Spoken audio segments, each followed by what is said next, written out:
Welcome to the Encore Audio Archives YouTube channel. I'm Taper Dave, and this is my channel. I've uploaded hundreds of talks here that I've recorded at meetings in West LA, and I've also recorded conventions starting in 2013. I've got a bunch of those up. And Walt and Mary Murray, the original owners of Encore Audio Archives, started the company in the 80s, and Walt recorded Joe and Charlie's and a bunch of stuff down in Vista, California. My sobriety date is June 20th of 1994. I hope you find something you like, so please like and subscribe to my channel and comment down below. If you want to hear something that I don't have or that you don't see, I'll see that I get it. Anyways, take care and have a great day if you want to.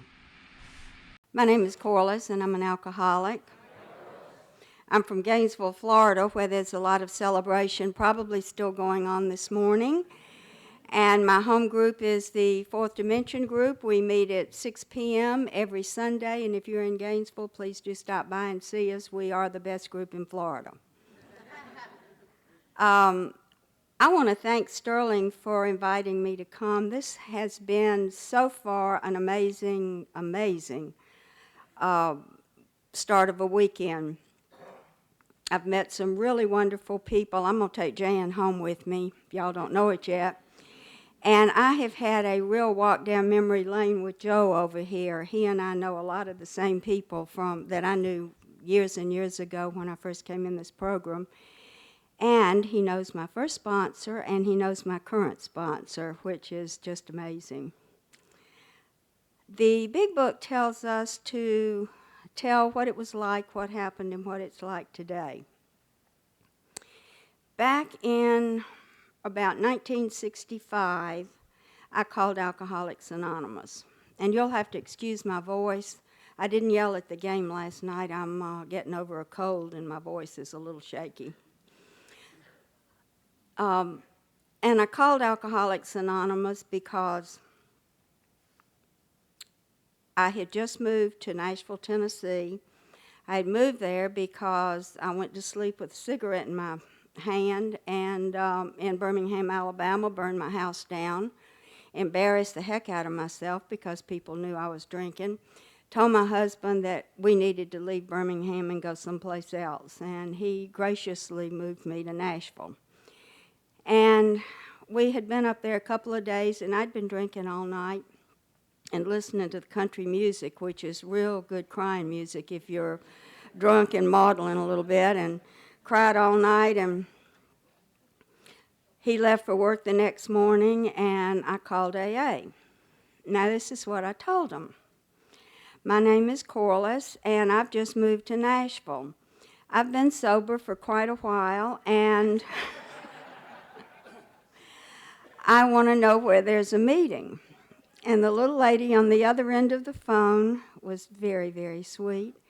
She said, "Honey, why don't you take a little nap, and we'll have some people come by to see you later this afternoon." I guess I knew right then that I couldn't con you guys. But a couple of lovely ladies came by to see me that afternoon, and I can't remember a lot of what they told me, but I remember one thing in particular, and they told me that alcoholism is a disease. That's all I needed to hear. When my husband came home, I said, "Tell him about this disease thing." And they did. So every time he'd come home after that and I'd be drinking, I'd say, "Don't forget, I have a disease. I'm sick. I can't help it." I'm sure they told me about recovery, but that really wasn't what I wanted to hear, so I didn't. I went to some meetings when I lived in Nashville with these lovely ladies. I can't tell you how many because I never quit drinking. But one of the meetings I went to was in a pretty big room like this, and I was sitting at the back. And this man got up, and he was telling his story. And he talked about going to jail. He talked about losing children, losing jobs, wrecking cars, the whole bit. And I thought that was really kind of bad. And then he talked about how his parents had disowned him. And I'm sitting back there kind of on the back row thinking, I don't need to be in a room with people who are that bad. So I walked away from Alcoholics Anonymous.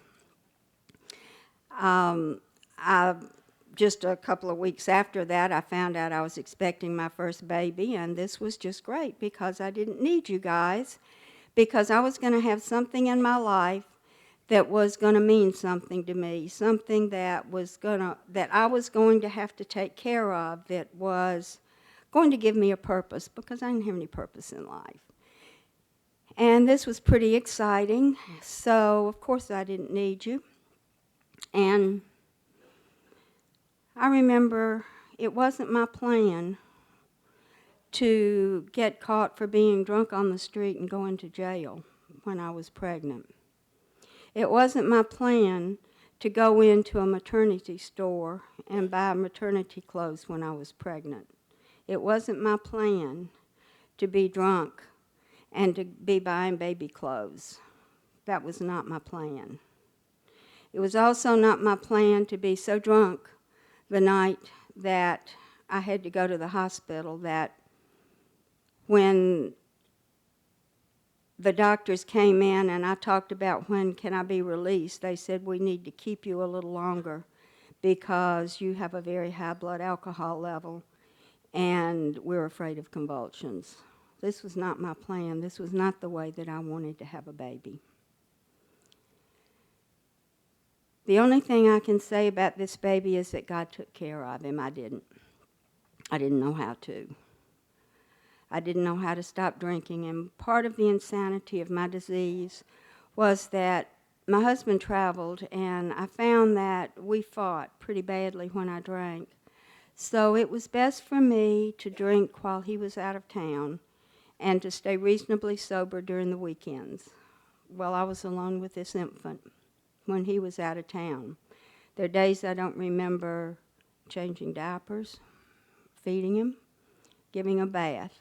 I'm sure that these things did happen. I hope they did. I don't remember them, and believe me, I am not proud at all of this. But it is part of my story. When my baby was about a year old, I decided that I knew what the problem was, and that if I divorced my husband, I could quit drinking, that he was my problem, and that if I got rid of him, everything would be okay. Do we know about things like this? And I also thought that if I moved back to my home in Atlanta, that things would be okay, that I had just was too lonesome up in Nashville. I didn't know anybody but the folks at the liquor store, and the little guy who would deliver my sandwich and two 6-packs of beer about 3 times a week.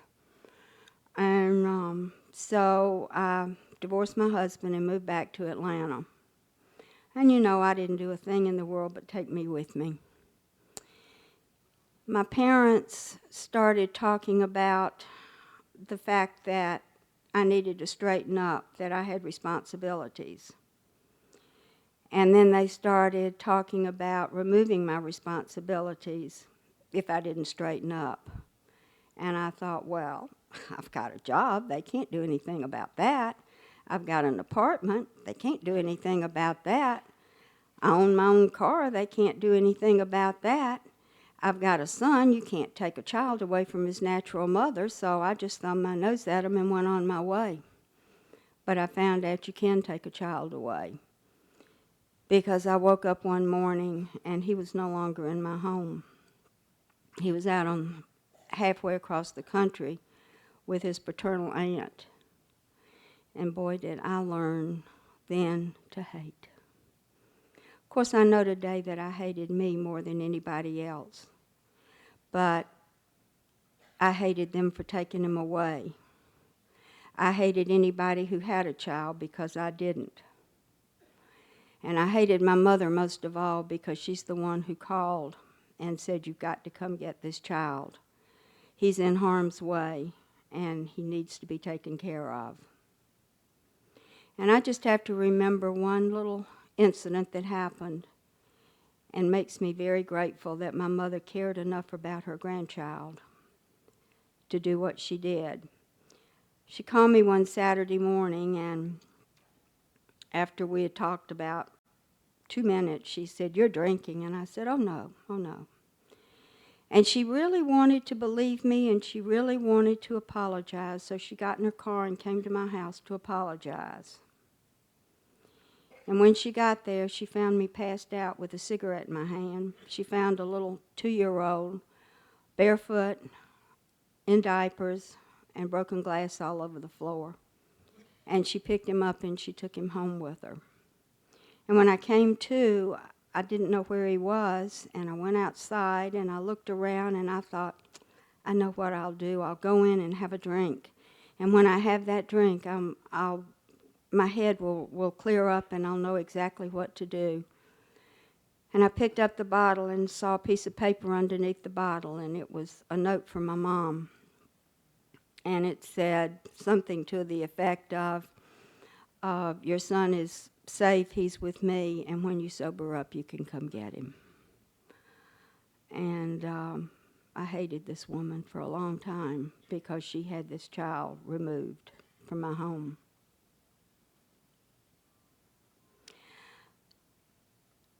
I decided one day that she needed to know how it felt to lose a child. So the only way that I could figure out that she would ever get this experience would be if I killed myself, and then she would know. And I'd been going to this little outpatient clinic, and they would give me some pills, and I never really much cared for those. I just liked the liquid satisfaction. And I would take those pills home, and I didn't know why I took them home, but I'd dump them all in a bottle and leave them there. But I found a use for them this one night that I was going to kill myself with them. So I went out and got some booze and wrote a note, and then I took the pills and called suicide prevention. And when I came to at the hospital, I said, "Oh dear, you need to pump my stomach." And they said, "Well, we've already done that."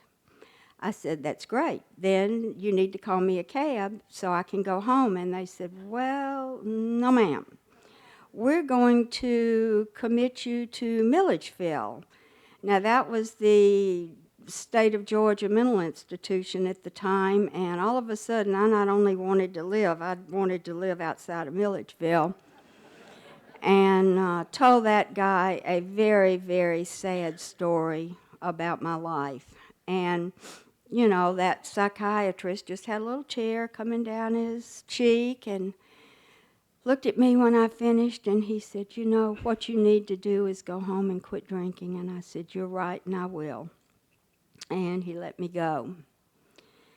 And a couple of days later, I ended up in my first treatment center. And I really loved treatment centers because after I got sober, I added them up, and in a period of 18 months, I had been in a treatment center 12 times. I stayed anywhere from overnight, or I think the longest I stayed once was for 6 weeks. But I really want to tell you about an experience I had once. I don't recommend this for recovery in a treatment center for anybody, believe me. But one time I went by mistake to the treatment center. I will have to tell you that. I was driving down the street drunk, and the police caught me, and I wasn't far from the Georgia Mental Health Institute, and they were going to take me in for drunk driving. And I said, "Well, please don't do that. I was on my way to check into the Georgia Mental Health Institute." They thought it was a good idea, and they followed me down there, and I had to check in that time, and that was not one of the times that I really wanted to do this. But I drove my car over there one day, and I really decided that, okay, I'm going to be serious about this thing this time. I'm really going to get sober. And a young man came out and asked me if he could help with my suitcase, and I said, yes, that would be fine. And he showed me to my suite of rooms with 8 other women. And then he said, "Well, are you having dinner with anybody tonight? And I said, no. And he said, well, I'll meet you at 6 o'clock for dinner. And I went, yes, a date, my first night here. So that night, when we sat there and had dinner, I learned some things about him. I learned that he was single. I learned that he was lonely. I learned that he had 3 children spread all over the county. And I learned that he was a fellow patient there. And I decided I was going to marry him. It took me probably 6 weeks to talk him into this. But I finally did. And we asked the treatment center for a pass one day. We said, we need to go in town and we need to go shopping. And we had been really good little patients, and they figured that we were reliable enough to go. So we got in my car and we went into town. And we went to the courthouse and we got a marriage license. Now, they asked me an extremely embarrassing question on that marriage license. What is your address? Well, since I really didn't know, I put the Georgia Mental Health Institute.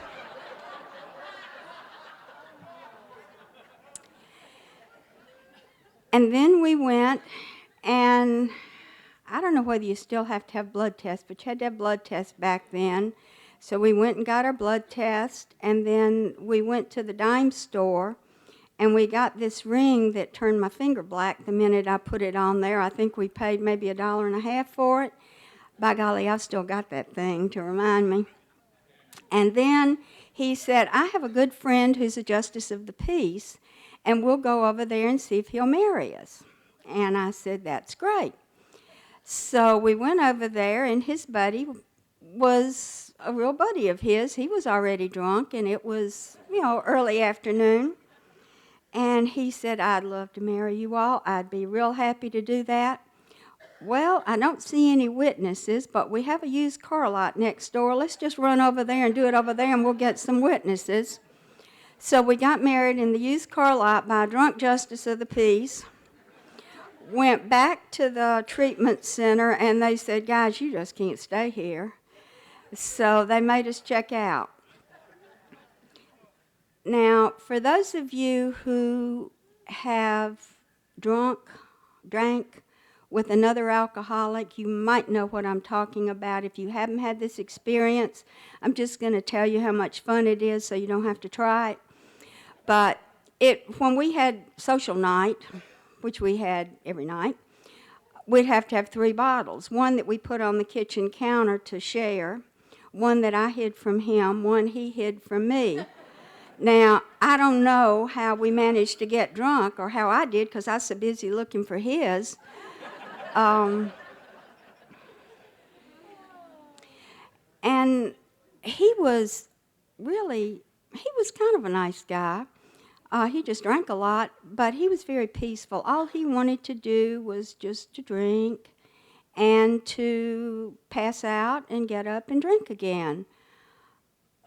That was really not the style of life I wanted. I wanted to fight and argue and beat up on people and make scenes and just stay awake while I was drinking. And I remember I would go in there and try to wake him up, and I'd be hitting him with shoes and everything else. And one morning got up, and he was sitting there with a big bloody head and all bandaged up. And I said, what in the world did you do? He said, well, you hit me over the head with the telephone last night, and I've been in the hospital getting stitches. Now, going out was fun, too.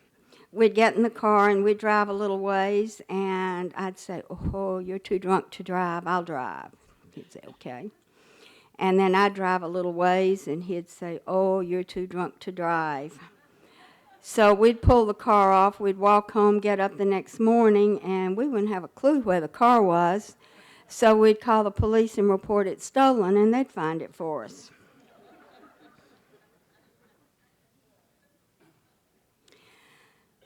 One day, I went to the doctor, and after having had my examination, he said, come in my office and let's talk. And I went in, And he had a huge grin on his face. And he said, "Congratulations, you're pregnant." And I thought, oh my God. Because I knew that nobody in their right mind would let the two of us take a baby home from the hospital. And I had lost one child to this disease of alcoholism, and I couldn't lose another one. I just couldn't do it. I knew that it would kill me.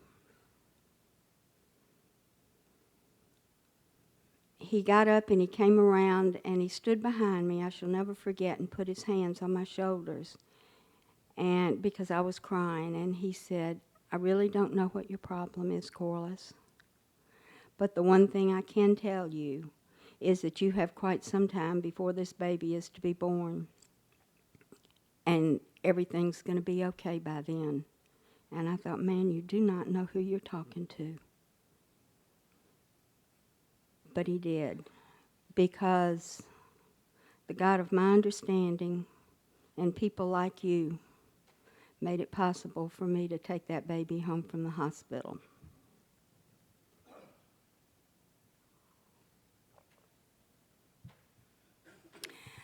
I went home and tried not to drink, and just couldn't do it. And so I decided what I really needed to do was kill my husband, and then I wouldn't drink anymore. And so he would go out and wash clothes and come home, and he would be so drunk when he came home.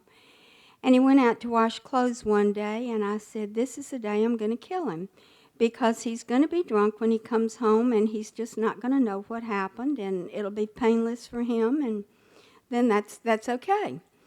So I went up in my closet and pulled out a .22 rifle. I had not picked up a .22 rifle since I had been in high school, and I was a pretty sharp shooter in high school, and I really knew how to shoot one, but hadn't picked one up for a while. I don't know where the bullets came from, but I had bullets, and I took those bullets and I loaded that gun. Have no idea how I did that. And we had an apartment, and when you walked in the door, there were steps going upstairs, and I was sitting on the steps like Annie Oakley with that gun over my knee when he came home, and he said, "What in the world is going on?" And I kind of came to, and I said, "Oh, I thought you were dead. Somebody knocked at the door and I shot." Now, I looked at the front door, and there was a bullet hole in that front door. I have no idea who might have been out there, but they did not stick around to find out what was happening in that house. And after that, I decided that I really needed to quit drinking, that it was okay if I killed him, and it was okay if I killed me, but I didn't want to kill a paper boy collecting for his paper or a Girl Scout selling cookies. That just horrified me. So I quit drinking, and for 6 of the longest weeks I have ever spent in my life, I didn't take a drink. And they were really long weeks because all I did was just not drink. And at the end of that 6 weeks, I thought, I can't do this anymore. I just can't do it anymore. So what I need to do is I need to have my husband committed to the psychiatric ward of our big hospital downtown, where I'd had my stomach pumped several times.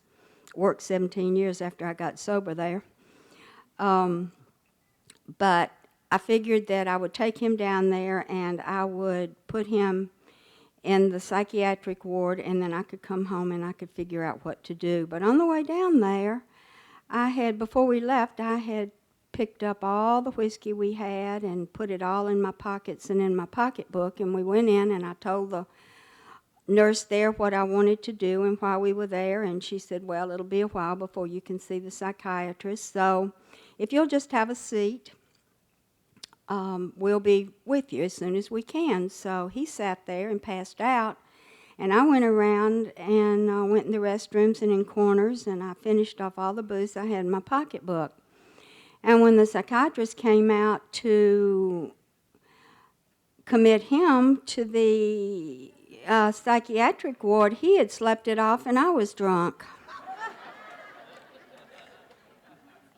So I told the psychiatrist, I said, look, okay, why don't you call the Georgia Mental Health Institute and ask them if I can come back just one more time?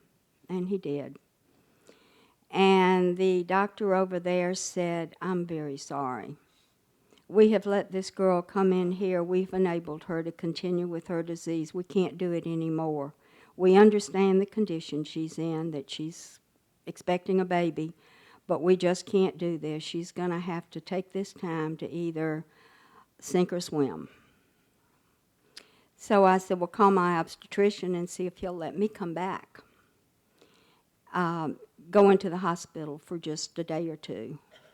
And he came back and he said, no, the hospital's crowded and you're not an emergency. So I said, could you call my parents and ask them if I can just come out for the afternoon? And he came back and he was shaking his head. And he said, Corliss, they didn't want to hear your name. And I remembered a meeting where I sat on the back row. And I didn't want to be in a room with someone who was that bad, that his parents didn't want anything to do with him. And here I was. I left there that day, I guess with every intention of killing myself with booze. And I can't tell you what happened the next 4 days, and I think God's been good for me not to remember, because I do remember a little thing about guns and a little thing about knives and a little thing about police and some people on parole that I had gotten mixed up with. But after about 4 days, a beautiful man came to the door, and he had a policeman with him. And he said, we've heard about what happened to you. And the policeman said, ma'am, you need to leave now. There's been some bad stuff going on, and this man wants to help you. This man had heard about where I was, and he called my parents, and he said, I was a drunk, and I went to a treatment center in Statesboro, Georgia, and I learned about Alcoholics Anonymous and the 12 steps in recovery there, and it hasn't been necessary for me to take a drink. And my life is so good today. And his wife got on the phone with my parents and said, I had a husband I could never depend on. He now goes to work every day. He's a wonderful husband. He's a wonderful father. And I owe it all to Alcoholics Anonymous. And if you can send your daughter to this place in Statesboro, Georgia, possibly she can learn this same program of recovery. Mother and Daddy said that they were sitting there going over some brochures as to how to invest some money, and Mother said she pushed them aside and said, let's invest this money in a human life. Let's send our daughter to this place. And I'm so very grateful that they did, because this is where I learned about you people really. This is where I learned about the big book. This is where I learned about the 12 steps. Now, I have to tell you what I told them about the 12 steps when I woke up down there. I said, okay, here are the 12 steps. Let me tell you about these. And they go, okay. And I said, okay, first of all, these are the ones I've done. And they go, uh-huh. And I said, and these are the ones I'm going to do while I'm here, or I'm going to do. And they go, mm-hmm. And I said, and these are the ones I'll never do. And they go, uh-huh. Well, the first one I was never going to do was the second step that said higher power, the third step that said God. I didn't want anything to do with God. God had abandoned me. God had punished me.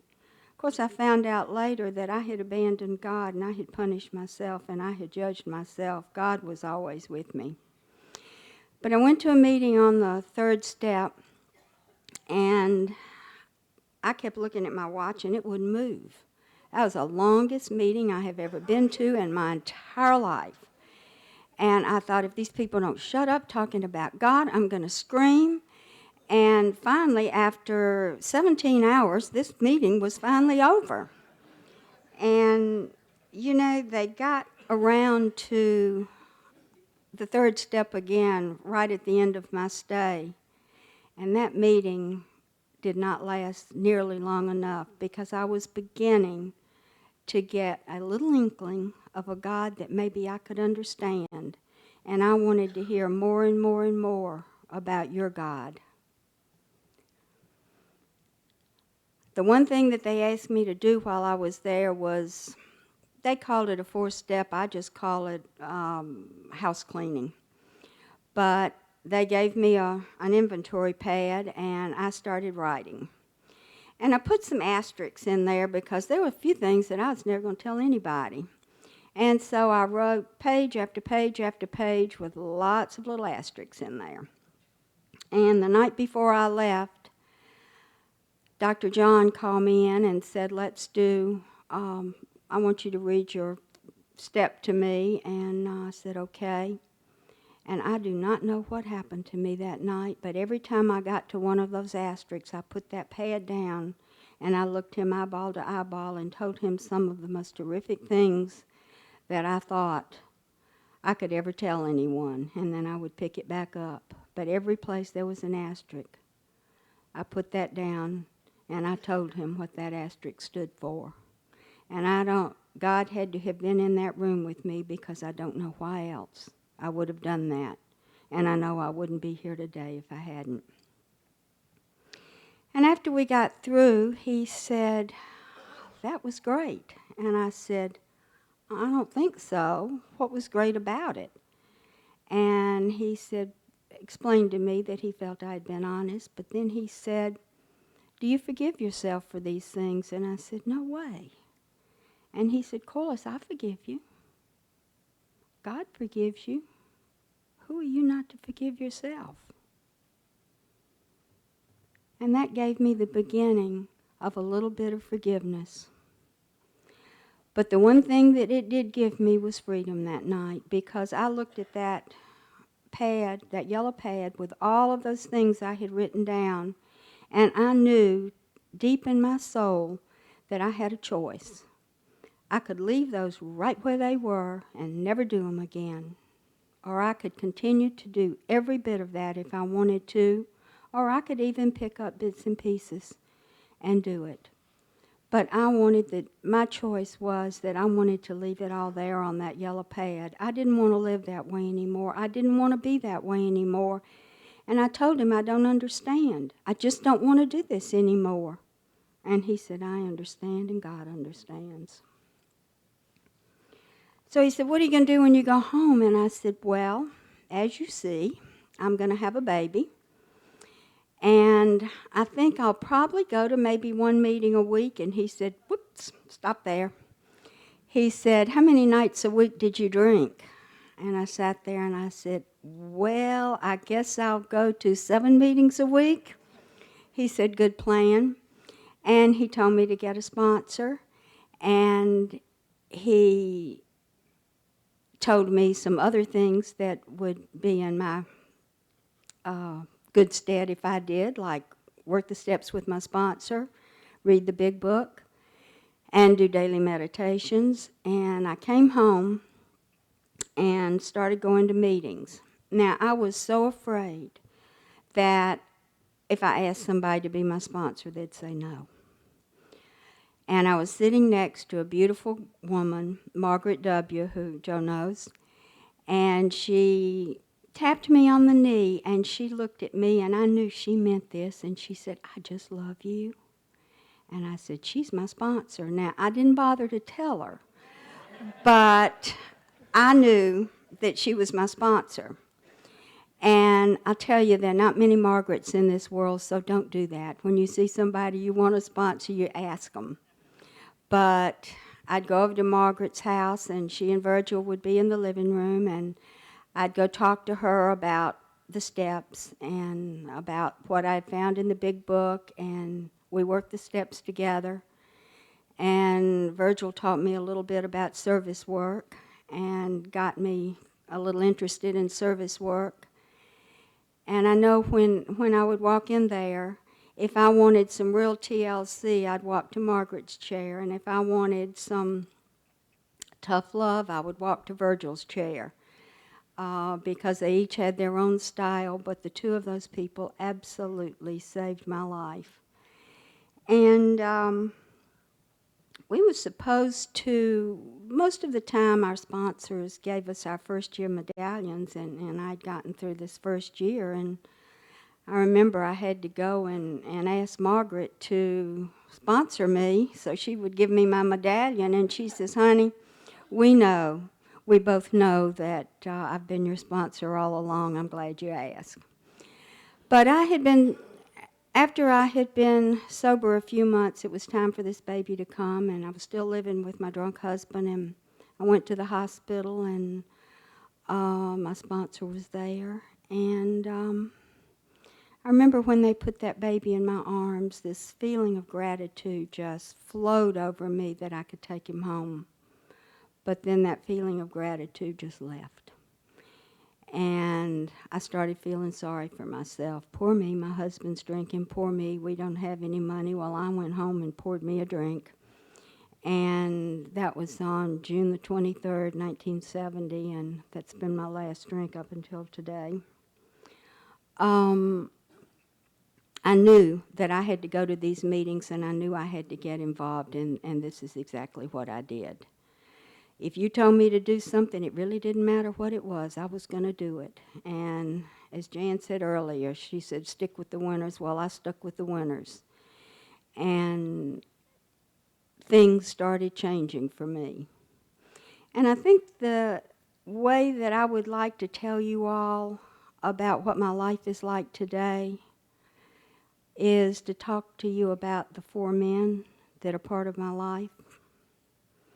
And the first one was my father.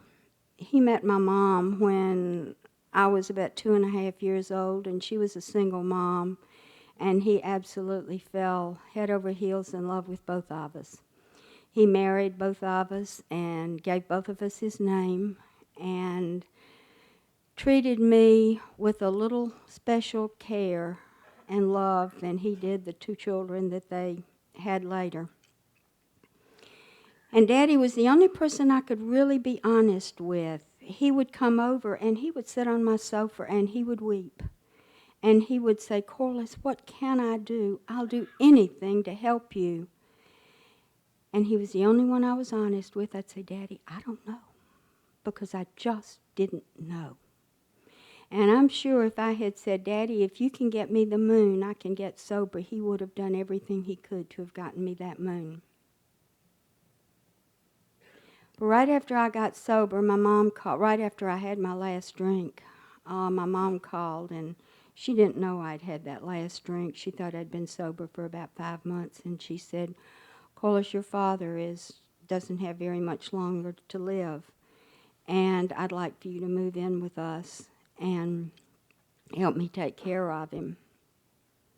This really was not what I wanted, but God gives us what we need, and we find out later that it's what we wanted all along, because I got to move in there, and I took this little bitty baby and I put him on the bed beside my dad, and my dad could barely raise a finger, but he would raise his finger, and that little guy would grab on and hold on to his finger, and Dad would smile.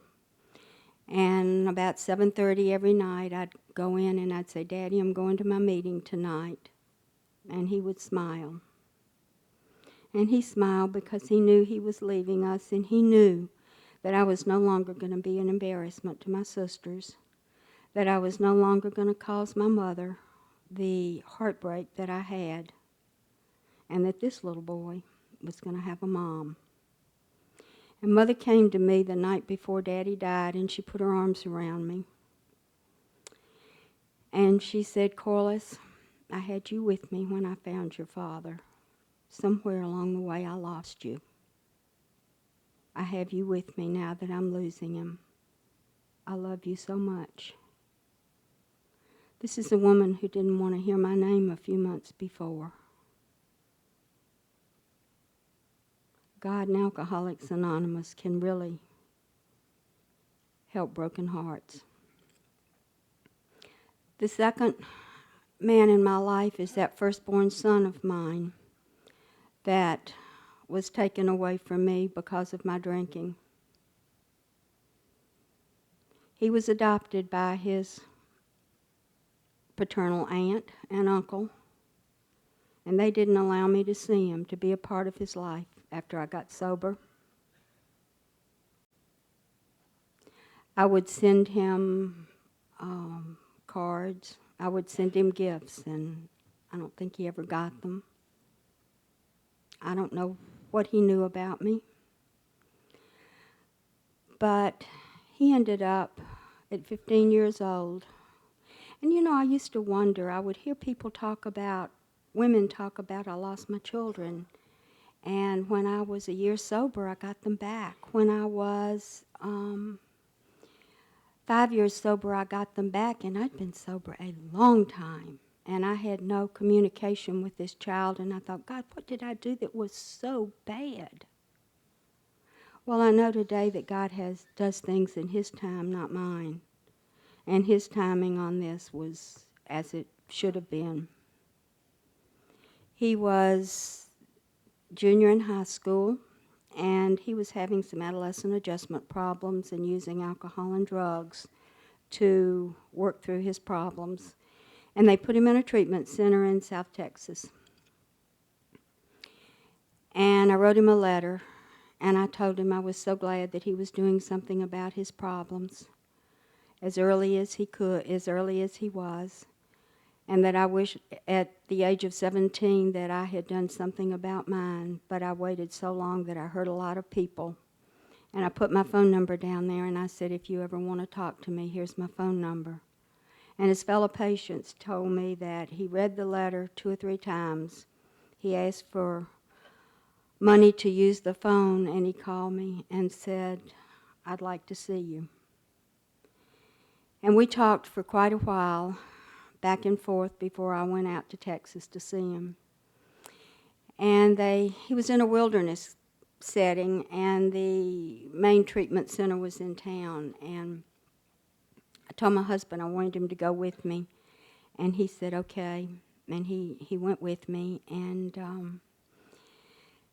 we talked to the people at the treatment center, and I said, well, let's go now out to the wilderness setting. And my husband said, no, you go by yourself.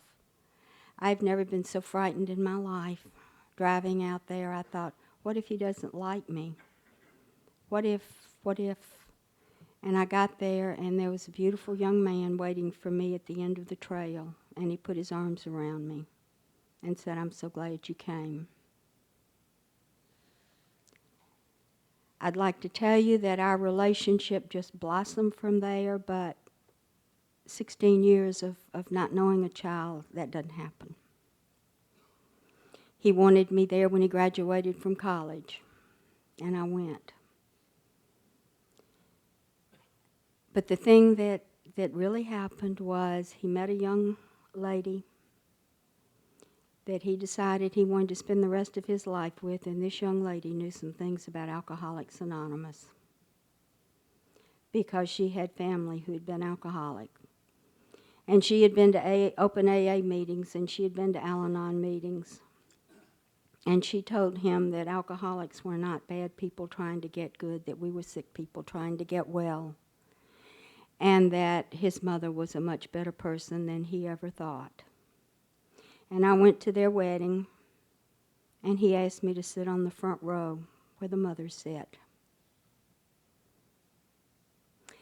And he has given me an absolutely beautiful grandson, and we're going to get another one the 1st of April. He has wanted to spend the last 2 Mother's Days with me. They want to spend their vacations with me. What a blessing. And my youngest son, who is a little free spirit, and he doesn't care what he asks anybody, and he said, well, let me ask you this. How do you feel about this? You know, your mom and my mom and the woman who raised you, and how do you tell me about all this? And John says, well, it's very simple.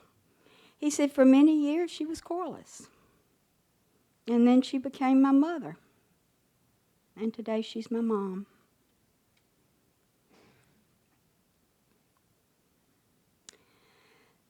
The third man in my life was guy that I met in the rooms. I had to divorce that drinking husband. He never decided to stay sober. And I was at my home group one day, and this was a long time ago, and I was real thin and young and cute and had on a really, really short dress, and I was helping decorate for my group's Christmas party, and I saw this guy walk in, and I'd never seen him before, so I said, "Would you like to come help me decorate?" And he said, "Yes, I would." And we talked while we were decorating, and I found out 3 things about him. I found out he was single, I found out he was lonely, and I found out he had 3 children spread all over the county. His children were grown, taking care of their own families, and he had been sober about 7 years in the program of Alcoholics Anonymous, and he had just moved to Atlanta from Cleveland. I did not decide that day that I would marry him, but we dated for a while, and then we started talking about marriage. And he said, "Well, when do you want to get married?" And I thought, oh dear, if I tell him too soon, he's going to think I'm pushy, and then he won't do it. And if I tell him too far away, he's going to think I really don't want to do it, and I'm putting it off, and I just didn't know what to say. And finally he said, "Are you going to the Georgia State Convention this year?" And I said, "This October?" And I said, "Yes." "Well, I am too. Let's go together as man and wife. Let's get married the night before the convention."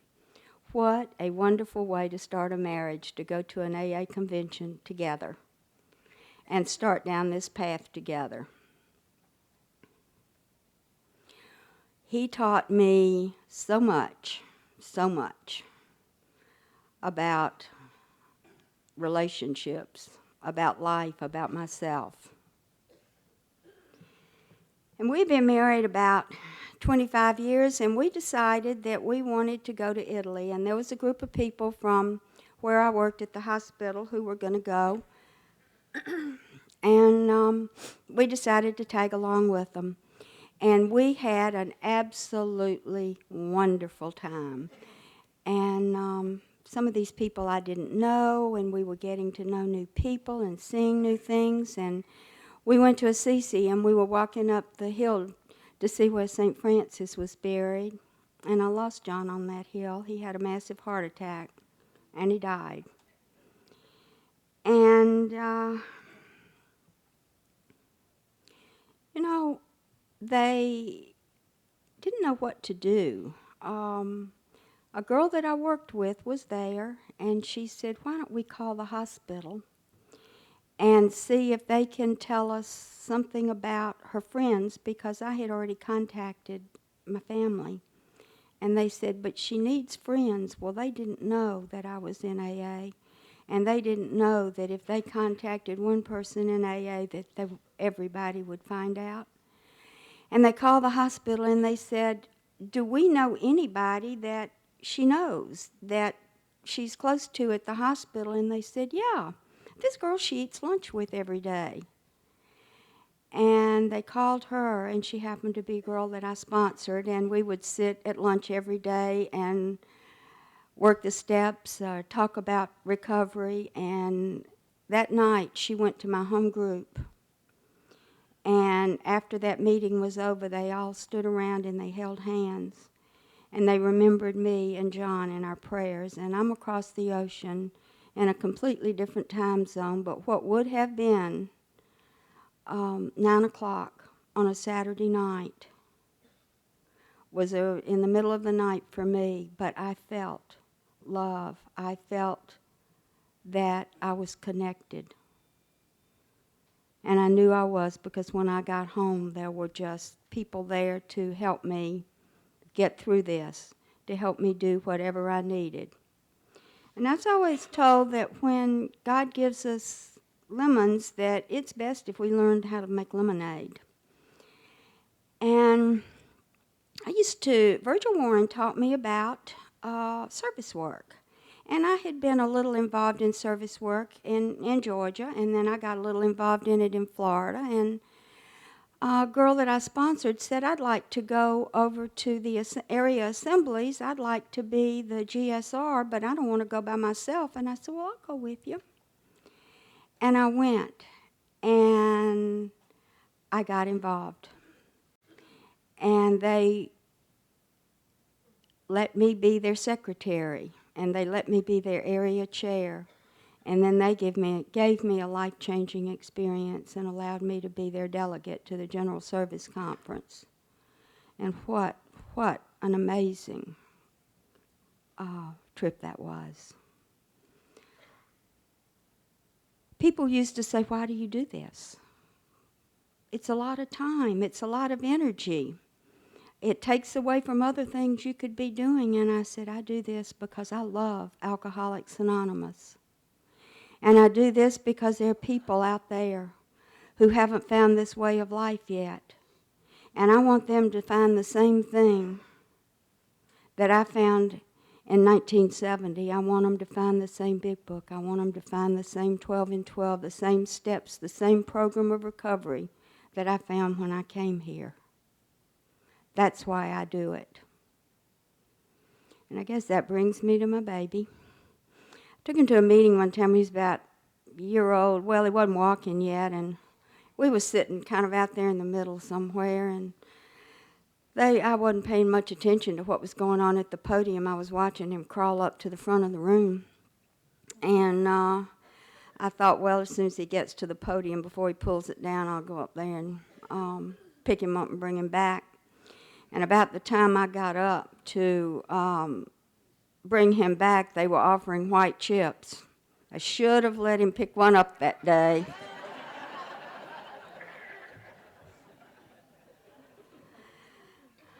He went into the Air Force after we had convinced him that there was nothing going on for him in our house anymore, that he couldn't live that kind of life with no work, no school, all play and drink. And Air Force put him in recovery, and he didn't like the Air Force for that. But you know, one day in Denver, Colorado, he picked up the telephone, and there was somebody on the other end of the phone. And they said, yes, there are meetings. And they told him where to go. And he picked up the same big book, just another edition, different stories than the one that I had.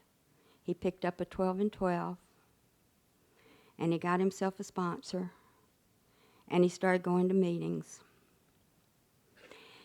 And after he had been sober actually he had been sober just a few months, and I didn't know it, because he had been kind of taunting me with AA, but there was always a reason that he couldn't stick around because they weren't doing it right.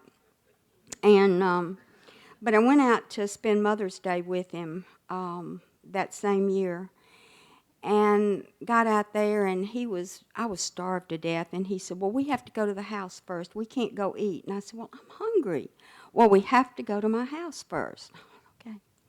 So I got there, and there's a big bouquet of flowers on the table and a card beside it. And I picked up the card, and his 30-day chip was in that card. And it said, I love you so much, Mom, and thank you for being an example. And he said, I was going to tell you after I had a year, but my sponsor suggested 3 things. Number 1, she'll sleep better. Number 2, what if something happened to her in this year and you never knew? And number 3, and most important, you're supposed to go to a meeting every day. You used to sneak out and drink. Are you now going to sneak out and go to meetings? It would be nice if you brought her with you. And we went to meetings out there. He had some dire financial consequences, and I said, well, why don't you move back home and live with me until you get your finances straightened out? And he came back, and he got himself a sponsor, and I'll never forget the night he came in, and he said, Mom, turn the TV off. And I did. And he said, I need to talk to you. It's okay. And he said, I need to make amends. I have no idea what that boy said, because I was crying so hard. not because of what he was saying, but because I knew what he was doing.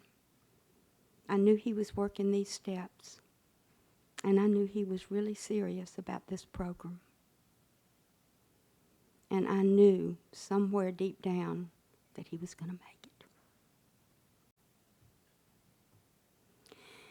He came home one day and saw a CD that I had left on my desk as I was leaving town. And he picked it up and he listened to it in the house by himself. And he said, what he said was, this was a love story. And I was in it. I was part of it. And he said, you know, love stories aren't always happy all the time. There's a lot of pain in love. But this was a love story, and I was one of the characters. And I thought, you know, that's right. Alcoholics Anonymous is a love story. It's about learning to love ourselves. It's about finding and learning to love a God of our understanding, and finding and learning to love the people in our lives that have been so important. And for all of these things, I thank you all so much.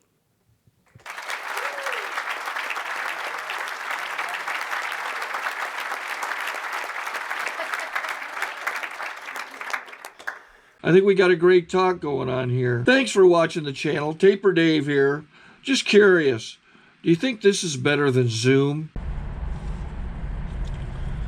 Okay, this is how I prepare my drone for launching. I like to do it inside the cab of my truck so I'm not standing outside in the weather. To install the joysticks for control, up and down, right and left, powered on. I have an Android phone that I use to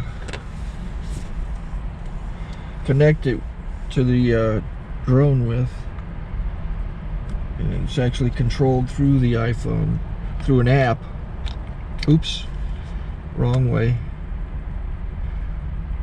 It's actually controlled through the iPhone, or through this Android phone, through the app. It's actually controlled through the Android phone, through an app, and you connect it through this short connection right here.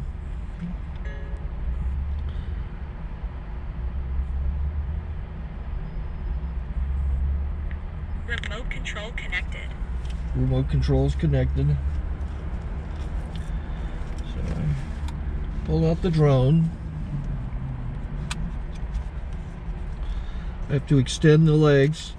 Long legs extended first, then the short legs. Remove the gimbal protector. Set that aside, then power it on one short burst, then one long burst. I lay it down. So I have to go to calibrate. So the drone's not connected yet.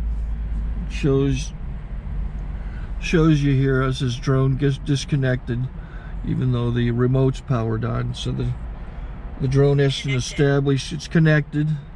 So I go into the app to calibration mode. First I'll calibrate the remote controller. Start calibration. Out, in, out, in, up, down, and then this little wheel is to control the gimbal. So it's calibrated. Go to gimbal calibration, start calibration, and then it calibrates the gimbal. And if that shows up, the gimbal's moving all over the place. Changes, you can see it on the video. And I'm calibrated to take off. It's acquired 7 satellites at the moment. There are 26 satellites up in the sky, which it has to acquire before you can take off. So it's connected. It's got enough satellites. This is white. I can go to press this little arrow button, swipe right to take off, and it would start the motors if I slid this to the right, but I'll wait till I get outside. Don't want to do it inside.